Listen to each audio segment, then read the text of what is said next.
tasks little at a time. I know that this is a long-term project, and I've actually sort of been putting it off for such a long time.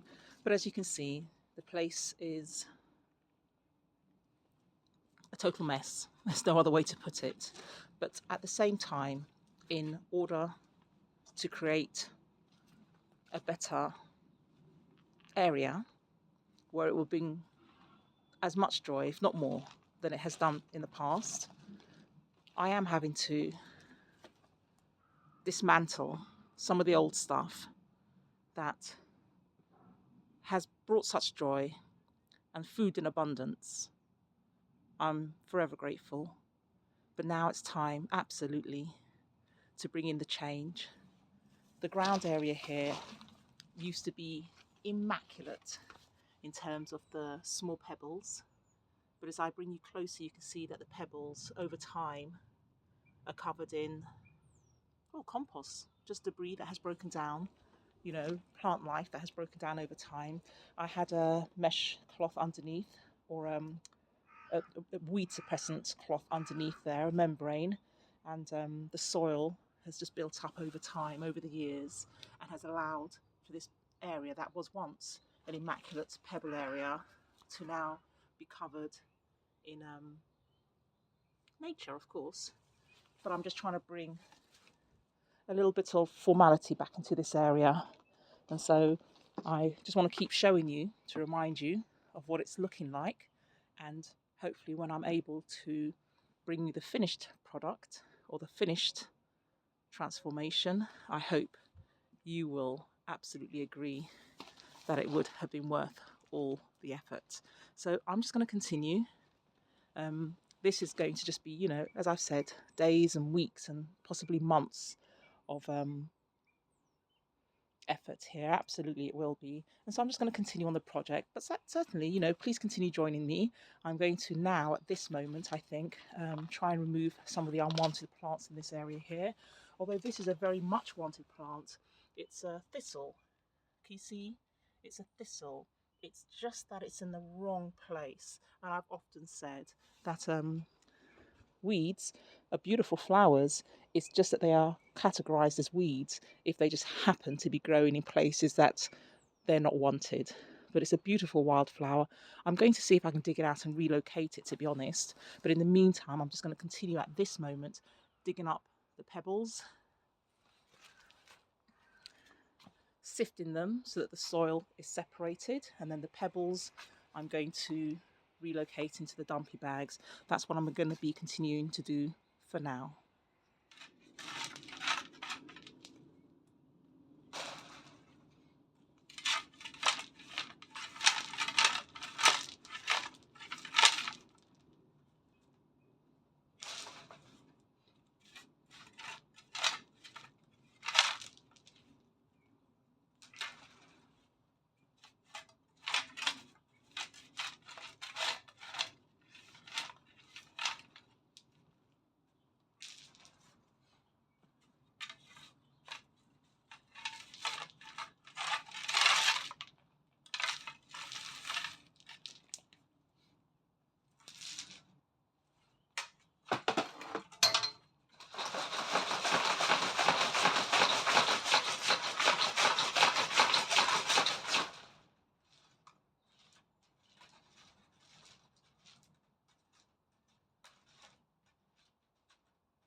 Deep breaths. Taking all that fresh oxygen. Breathe out all the unnecessary and unwanted carbon dioxide. Oof, hard work. But as I always say, somebody good has got to do it. A frozen apple. The middle of winter. It is 2025. And for whatever reason, this apple has managed to cling on to the tree. It's a very frosty day. We've had temperatures of 0 and -1 the last few days. Plants are doing whatever is necessary to survive. This is what the blueberries look like on a frosty morning in the UK, and the crunch beneath my feet. But the sun is shining and the birds are singing, and we have some beautiful flowers that are not shy, but that are showing their display, albeit that they are definitely feeling the cold today, as if frozen in time.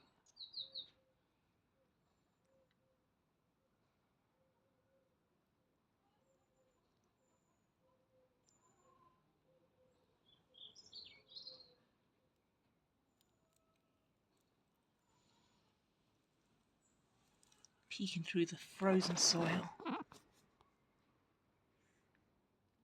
are the sedum. This is a tree peony. And I can't believe that in this cold, it's actually making an attempt to blossom. The tree peony. The hookeras.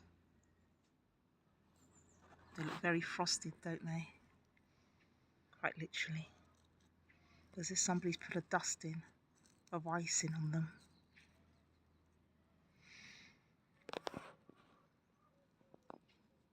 But they'll survive this cold. They'll survive. A frozen mirror.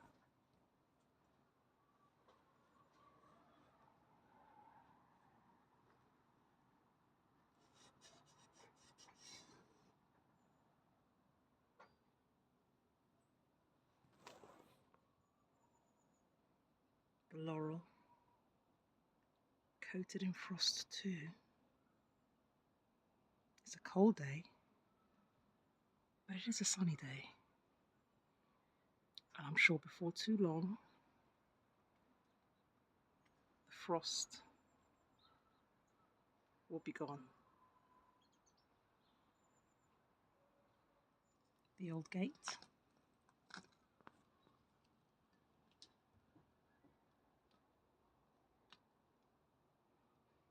Nature everywhere.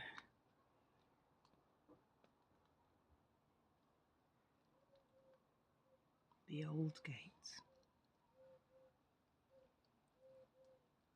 Swiss chard.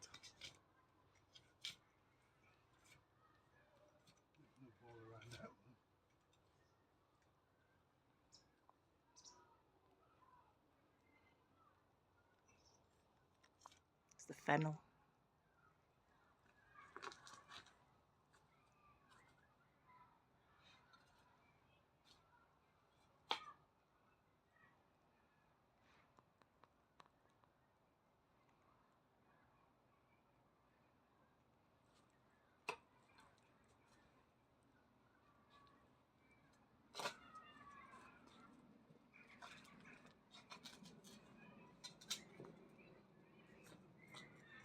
The yew hedge.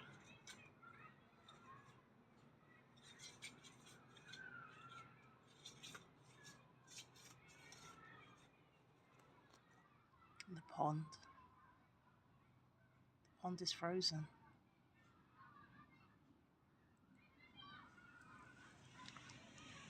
pond is frozen at this time.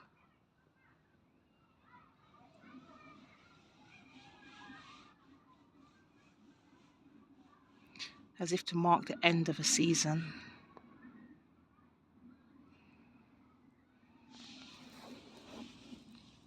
The rocks are glazed. And the ferns.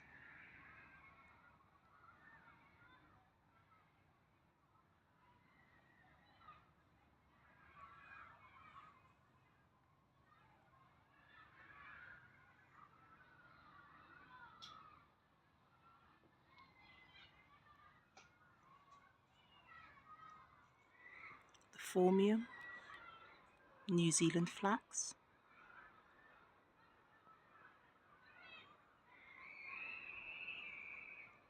And the children playing. What a beautiful sound.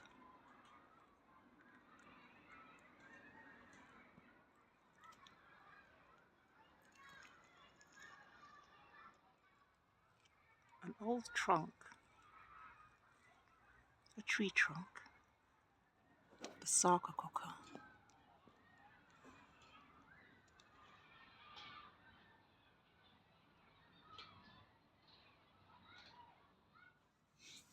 Frozen window box.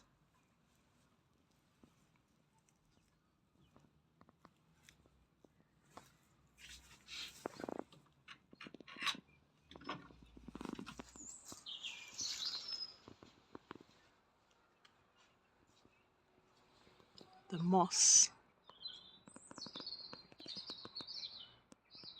without which there would be no nature.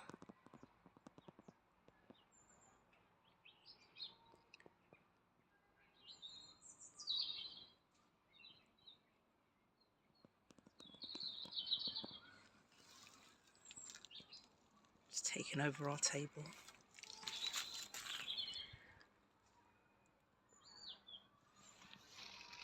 But somehow, that's what makes this table look beautiful. The crabapple trees. No leaves, no blossoms. Not yet, anyway. But soon. Frozen rainwater.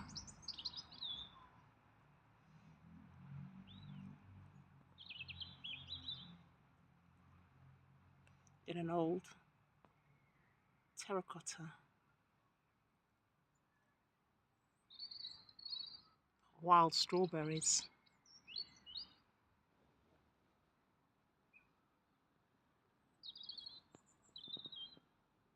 Yarrow.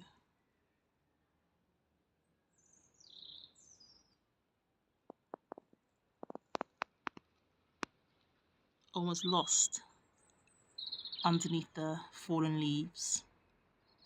But you can see its distinct pattern and detail of its leaves. There's no mistaking yarrow. Purple veined sorrel hanging in there.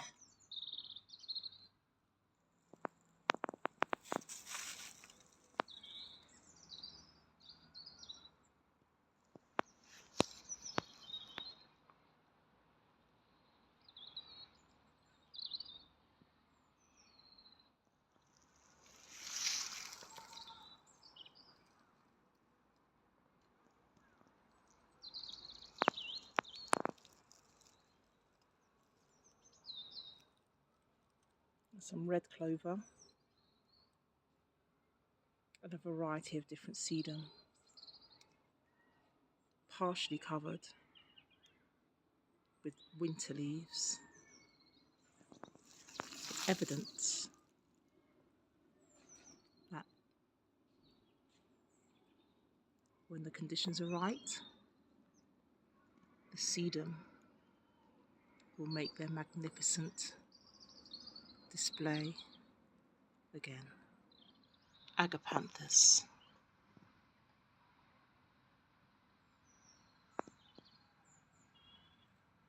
But they'll bounce back. They do. Every year. I'm grateful. Look at the seeds. They're exposed now, and they'll drop. And again, once the conditions are right, these black seeds will create new life in the garden, be in the garden. And the cycle of life continues. Primula.